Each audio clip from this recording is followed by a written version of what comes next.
এই সিনেমা দেখলে আপনার ব্রেনের তার ছিঁড়ে যেতে পারে। সো যাদের ব্রেন একটু দুর্বল তারা এই সিনেমাটা না দেখাই ভালো।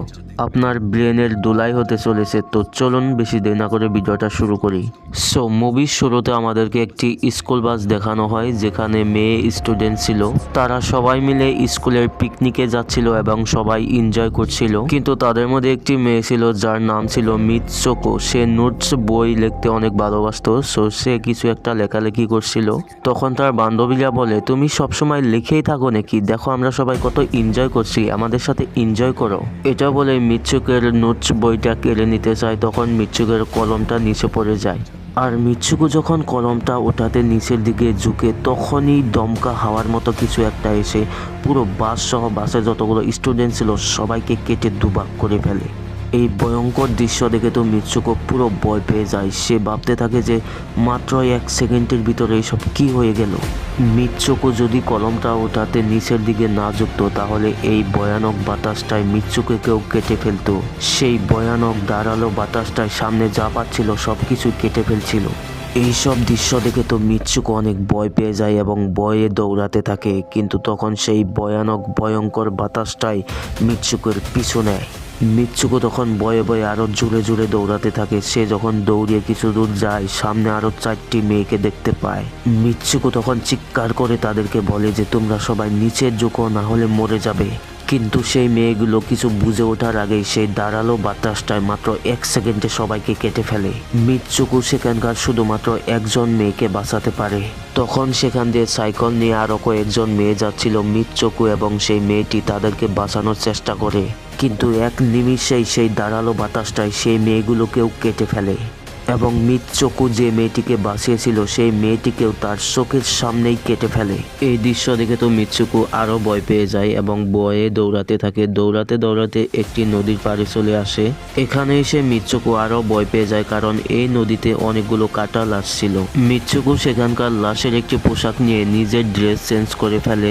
এরপর মিৎসুকো ভয়ে ভয়ে হাঁটতে হাঁটতে একটি স্কুলে চলে আসে। সেখানে অনেকগুলো মেয়ে স্টুডেন্ট ছিল, কিন্তু মিৎসুকোর ড্রেস অ্যান্ড তাদের ড্রেসের মাঝে অনেক পার্থক্য ছিল কারণ মিৎসুকো এই স্কুলের স্টুডেন্ট না। কিন্তু তখনই সেখানে একটি মেয়ে আসে আর বলে যে কিরে তুই কেমন আছিস, আমাকে চিনতে পারছিস না?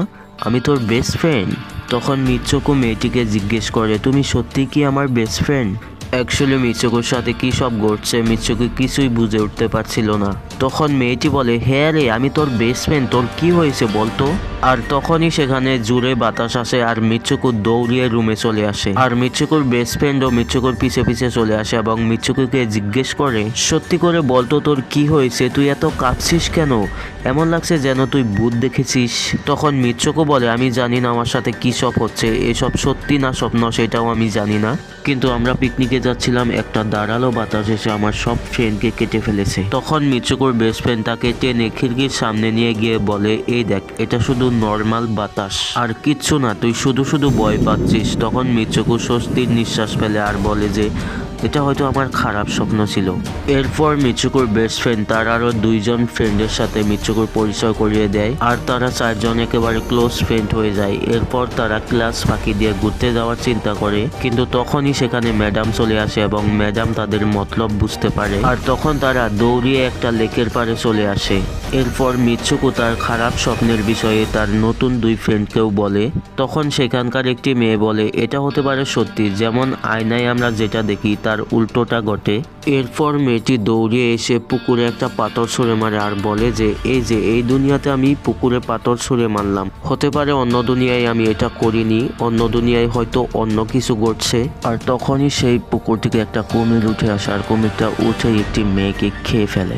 তখন সেই মেয়েটি বলে, এই দেখ ওই দুনিয়াতে ওকে কুমিরে খেয়ে ফেলেছে, কিন্তু এই দুনিয়াতে তো ও সেফ আছে।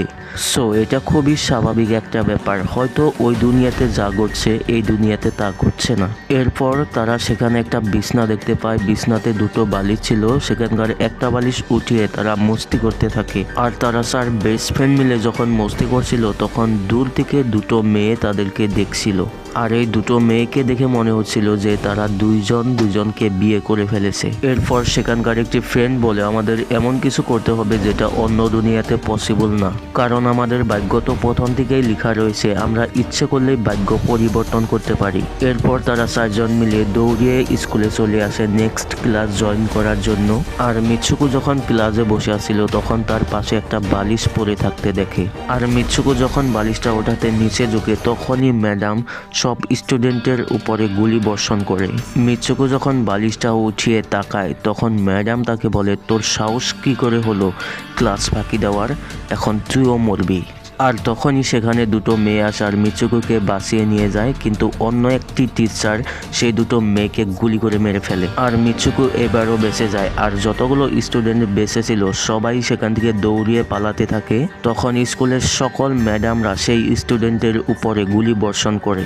আর সব মেয়েগুলো যখন পালাচ্ছিল তখন আবারও সেই ধারালো বাতাস এসে সেই মেয়েগুলোকে কেটে ফেলে। কিন্তু ভাগ্যবশত এখানেও মিৎসুকো বেঁচে যায় এবং ভয়ে দৌড়াতে থাকে। দৌড়িয়ে একটি পুলিশ স্টেশনে চলে আসে। মিৎসুকো পুলিশ ইন্সপেক্টরকে সকল ঘটনা খুলে বলে। তখন মেয়ে পুলিশটি বলে, তোমার গায়ে তো স্কুল ড্রেসই নেই। এরপর মেয়ে পুলিশটি যখন মিৎসুকোর দিকে আয়না ঘোরায় তখন মিৎসুকো দেখে তার চেহারা একেবারে পাল্টে গেছে।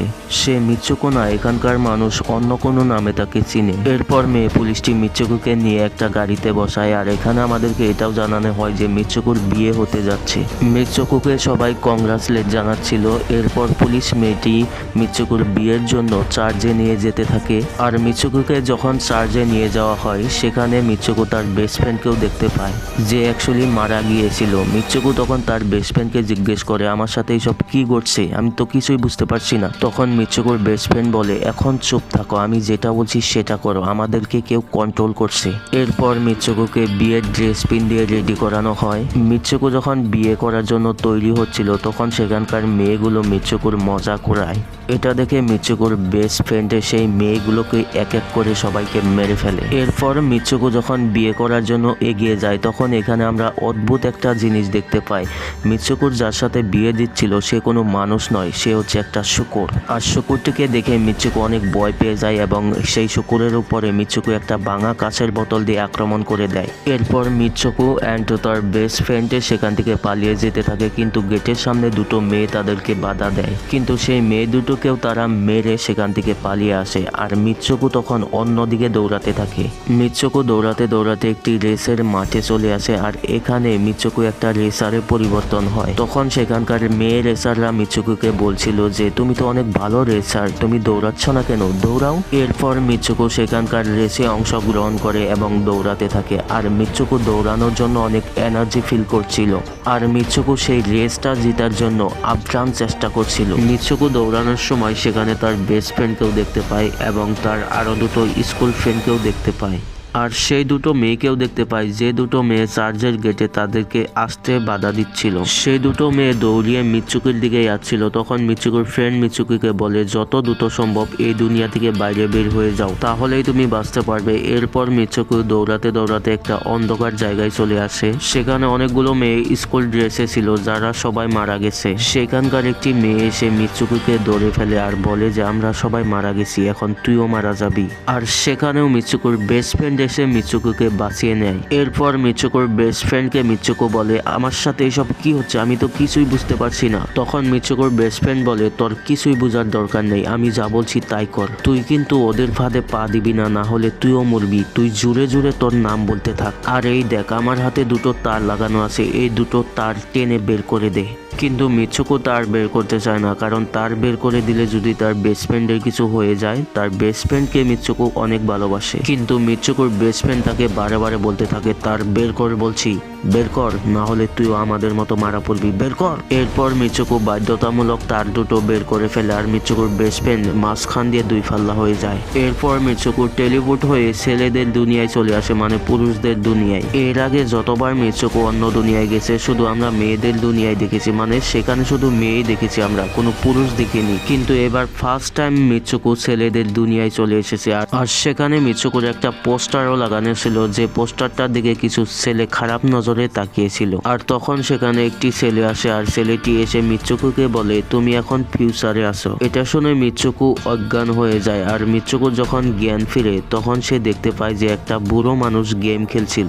আর মিৎসুকু সেখানে তার ক্যারেক্টার সহ তার ফ্রেন্ডদের ক্যারেক্টারও দেখতে পায়। এটা দেখে তো মিৎসুকু অবাক হয়ে যায়। আর সেই বুড়ো মানুষটাই তখন মিৎসুকুকে বলে আমি এই গেমটা বানিয়েছি, আমি তোমাদেরকে কন্ট্রোল করছি, তুমি তো অনেক আগেই মারা গিয়েছো, আমি তোমার ডিএনএ এনে আবার তোমার নতুন ক্যারেক্টার তৈরি করেছি। এইসব কথা শুনে তো মিৎসুকুর ব্রেন কাজ করা বন্ধ করে দেয়, তার ব্রেন এলোমেলো হয়ে যায়। আর তখন সেখানে আরো একটি ছেলে আসে আর ছেলেটি এসেই মিৎসুকুকে বলে আসো আমার কাছে আসো। আর সেই বুড়ো মানুষটাই তখন মিৎসুকুকে বলে যাও গেমের শেষ লেভেলটা কমপ্লিট করে আসো, তাহলেই আমার গেমটা পরিপূর্ণ হবে, যাও গেমের শেষ লেভেলটা কমপ্লিট করে আসো। তখন মিৎসুকুর তার একটি বান্ধবীর কথা মনে পড়ে। তার বান্ধবী তাকে বলেছিল যে এই দুনিয়াতে আমাদেরকে এমন কিছু করতে হবে যেটা অন্য দুনিয়াতে পসিবল না, তাহলেই আমরা এই গেম থেকে বের হতে পারবো। আর মিৎসুকু এবার সেটাই করে। মিৎসুকু সেই ছেলেটির গলা টিপে ধরে আর বলে যে বন্ধ কর তোদের এই নোংরা খেলা, তোরা আমার জীবনটাকে শেষ করে দিয়েছিস।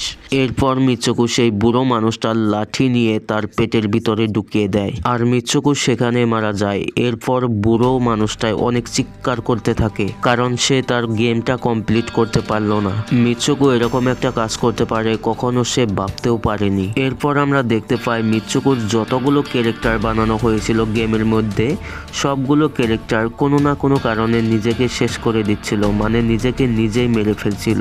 সো মিৎসুকু গেমের মধ্যে তো মারা যায়, কিন্তু এরপর মিৎসুকু চলে যায় আসল দুনিয়ায়। আর আসল দুনিয়ায় মিৎসুকুকে আমরা বরফের মধ্যে শুয়ে থাকতে দেখি। আর এখানেই এই ঘোরানো পেছানো গল্পটা শেষ হয়ে যায়। ওকে গাইস, আমি জানি না সিনেমাটা তোমাদের কাছে কেমন লেগেছে বা আমি কতখানি ভালো এক্সপ্লেন করতে পারছি, কিন্তু তোমাদের কাছে যদি একটু হলেও ভালো লেগে থাকে তাহলে চ্যানেলটাকে সাবস্ক্রাইব করে আমার পাশেই থেকো। ওকে, বাই বাই।